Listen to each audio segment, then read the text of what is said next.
All right, guys, so today what we're going to be doing is we are going to construct a coordinate system on a line. So basically what we're going to be doing is that we are going to be taking a look at a line and we are going to figure out where these different things are placed, either a shape or down here you're going to see a number. We're going to plot them on this line. We're going to give the coordinate of the shapes. So for number one, it says each shape was placed at a point on a number line. Give the coordinate of each point below. So we've got an X, a circle, a star, and a square. And if I kind of look at this, not all of my shapes are so nicely on these even numbers. And so what we have to do is we kind of have to figure out, well, what would each of these tick marks be called? Okay, so this is where you have to kind of go back to when we talked about our fractions and how we would write this, interpret these as a fraction, okay? And so when I look at this, I've got two in between. Well, if I say that they're halves, this would be 1/2 and then this would be 2 halves. And 2 halves is a whole, so that wouldn't work. And so then I wouldn't want to say, well, this is 1/4, 2/4, this wouldn't be 3/4. So because I have these two tick marks, I know that it's actually going to be thirds, because if I were to number this, it would be 1/3, 2/3, and then this one is 3/3, which is equal. So then I know that each of my tick marks that I have are actually in thirds. So I'm going to go ahead and label each of them to show that they are the thirds, okay? I'm not going to do like 3/3 and then 6/3 here and then 9/3 and so on. I'm just going to say that each of these marks is 1/3 so that I can look at this, okay?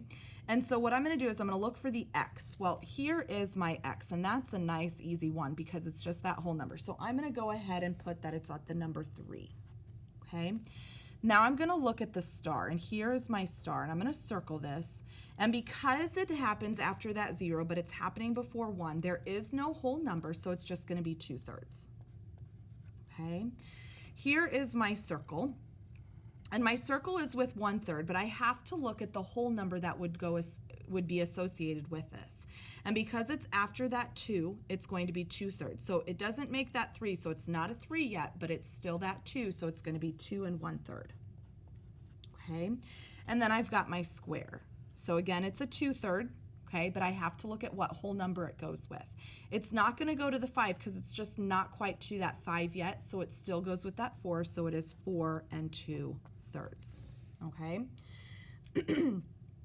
On this one, it says we're going to plot the points on the number line. And here I have, it says to plot A so that the distance from the origin is 2. So the origin is the beginning, which is that 0, okay? And I know that this is 3, so I've got to have my whole numbers of 1, 2, 3, 4, 5, and then this would be 6.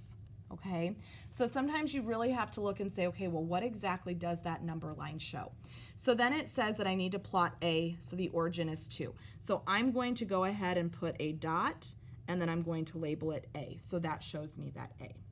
Okay, so then this next one, it says plot R so that its distance from the origin is 5 halves. So the origin, remember, is 2.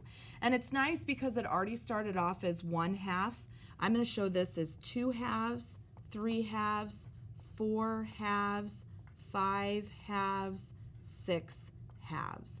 And because of how they do this, I mean, I could label this as 1, this is 2, this is 3, but it's wanting me to know that origin of 5 halves, and so I just figured it would be easier just to kind of keep counting and keep with that.